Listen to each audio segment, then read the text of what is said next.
You have to find a thought and maintain it for 17 seconds. So let's do that here. Now, in this environment, it's a little bit like waking up and being in vibrational alignment. You've listened to us a little bit.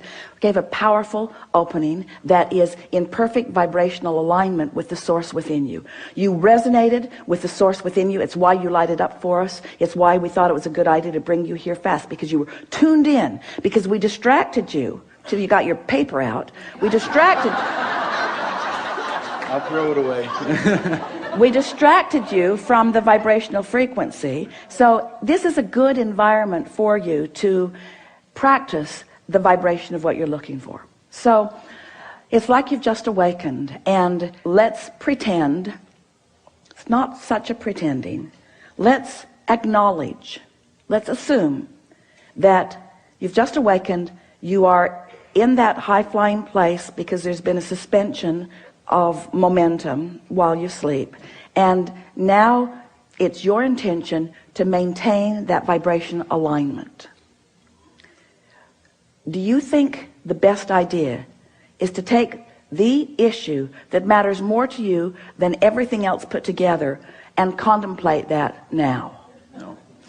Because if you do, it's sure, isn't it, that you're going to lose your connection.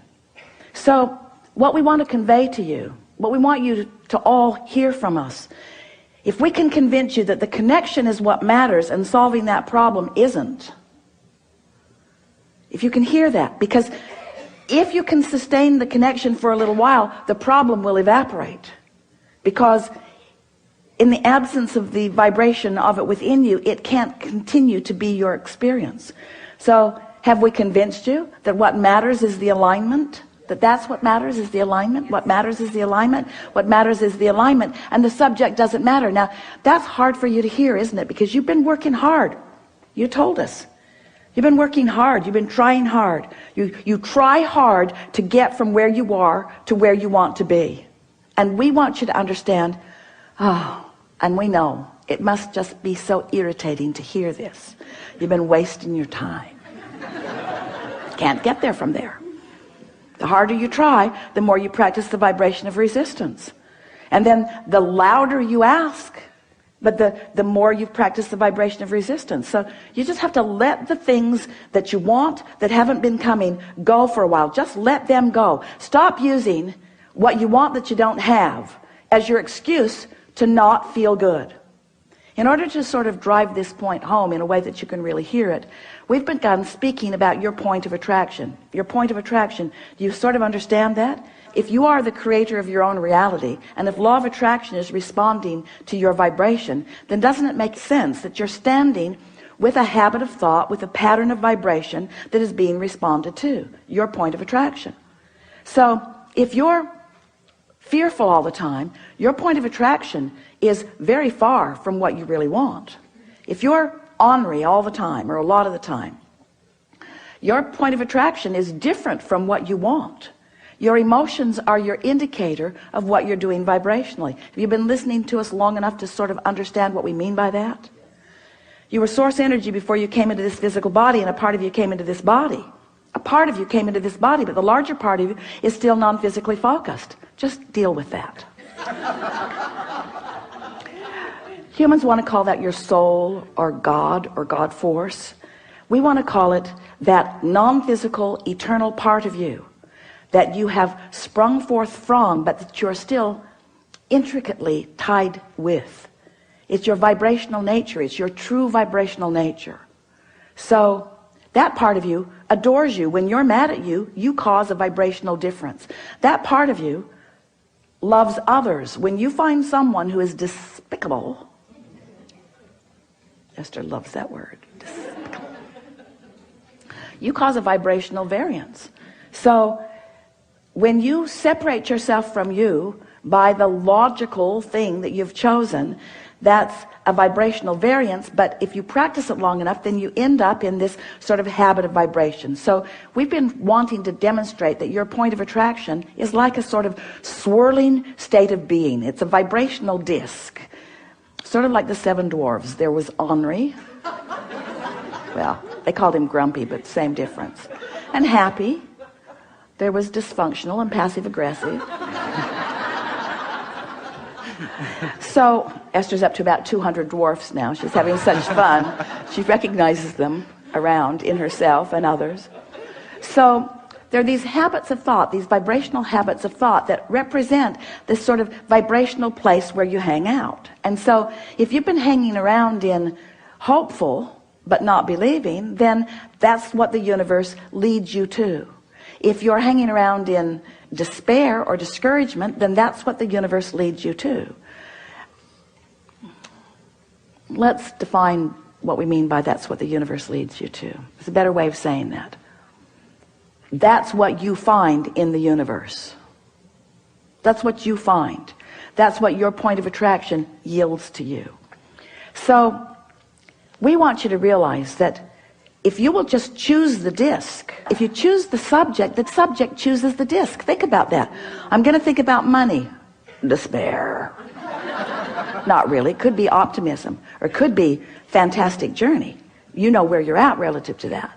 When you think about wanting a relationship that you've never known, but that you sense is there, that you really want, and you feel lonely or the absence of it, loneliness is in a very different place than joy. So we're saying this to you more clearly than we've ever said it before. Choose the disc by the way it feels, not by the subject that you want to place on it. That's a good way of saying that, isn't it? So when we say, what are you going to think about? Your answer, if it's a really good answer, is anything that keeps me up here. Oh, well, are you going to think about the things that are important to you? No, that would take me down here. Because the things I really want, now we know, you know, we're playing with you because we see you progressing and having wonderful lives in many regards, but you know what we're getting at. Sometimes the things that matter to you most don't make you feel that good because the vibration that you've practiced isn't one of knowing or expecting. Every subject is like a big long stick or a little short stick, doesn't matter. It's a stick. A really big long stick that has two ends on it. On one end of it is what is wanted, and on the other end of it is the absence of what is wanted.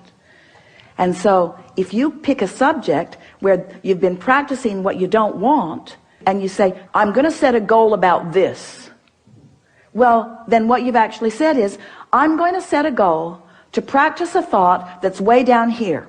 And I'm going to practice it, and I'm going to try, and I'm going to struggle, and I'm going to proclaim my goodness, and I'm going to keep score of where I am, sort of like the things that you were telling us, only we're exaggerating it dramatically. And life's just going to keep giving you the same thing. So you pick your disc by how you want to feel. This morning, Esther was in her sleeping room, and she could hear some children and parents moving through the hallway with great volume. And her first thought was, they should be quiet, people might be sleeping. And her next thought was, they're really having a good time. Now, which of those thoughts do you think was the best thought for Esther to think? They're really having a good time. Then Dad started singing. It was awful. The worst voice ever. But he was so joyful in his singing. And Esther thought, that's really a beautiful thing. I hope no one ever tells him how bad he is at this. So she had the potential of going all over the place. But because she's been practicing that, it's like that's where the thoughts now must be. The thought could start out down here because bad singing is bad singing. In other words, you just know the difference, don't you? So her thought started out here, but because she was here, her thought just had to join her up here. She just couldn't stay down there. Not that long ago, her vibration would have joined her down there.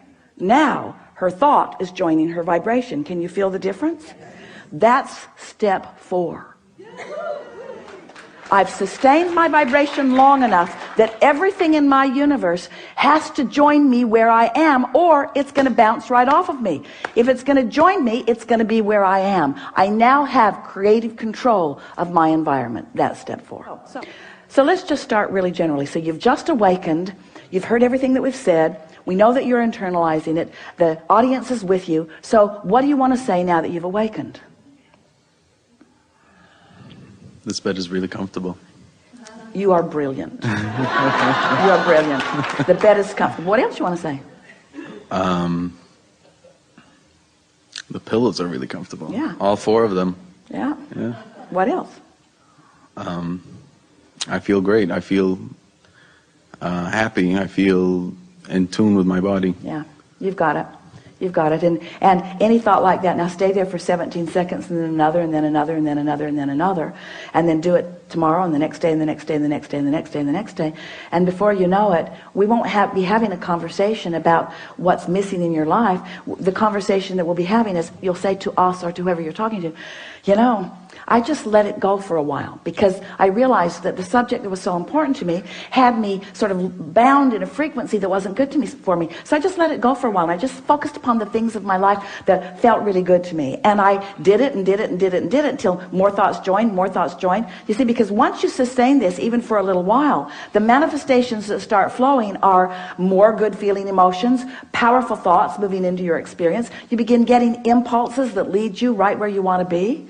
What Esther is discovering, now that she's there so much of the time, is that she'll get an impulse to do something that formerly she thought would not have been a very good idea to do it, but she'll do it, and then something will unfold that for just a minute she'll think, oh, I'm not sure if that was a very good idea either, but then that will cause a question to be asked within her that will bring a solution, and she'll realize, I was just led right down a path from where I am to where I want to be.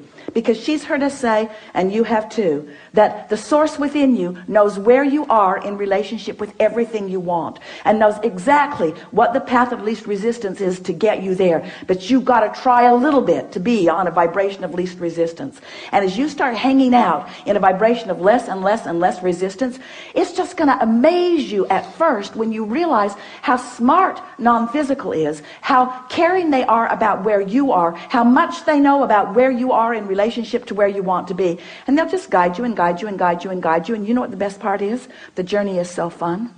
You keep thinking it's the destination that's going to ring your bells. The journey rings your bells.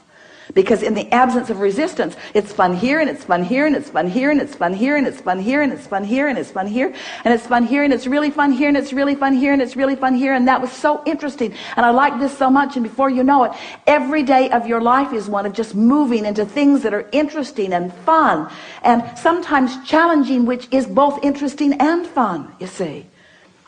You don't have to be where you think you want to be in order to be happy. You just got to be on the way to where you want to be in order to be happy. When you go on vacation, you're going to go here and here and here and here and here and here, and you're going to end up back home, and you never say, final destination is home. I'm already there. Why go?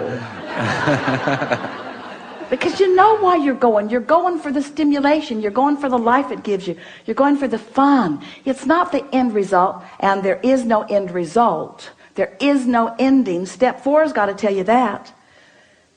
We've been hanging around on step 1, step 2, step 3 for quite a long time. Now we're in step 4. Doesn't that let you know? It never ends. And there's a 5 and a 6 and a 7. Don't worry about it. We're just kidding. It's just more of the same. It's just more. Once you get this and you've got this, once you practice this and you are, once you sustain it and you know how to do it, life's just going to yield to you all of the reasons that you said, I'll go forth into this physical experience. Not one of you said, I'll deprive myself in order to really want something. Not one of you said, I'll go forth into a broken world and I'll patch it up. You didn't say that. You said, I'll go forth and I'll figure out what I want and I'll line up with it and I'll feel good. And the wholeness of who I am is going to flow through the specifics of what I'm living. And I'm an eternal being. And I mean to make this moment and this one and this one and this one and this one all that it can be. Really good. Thank you.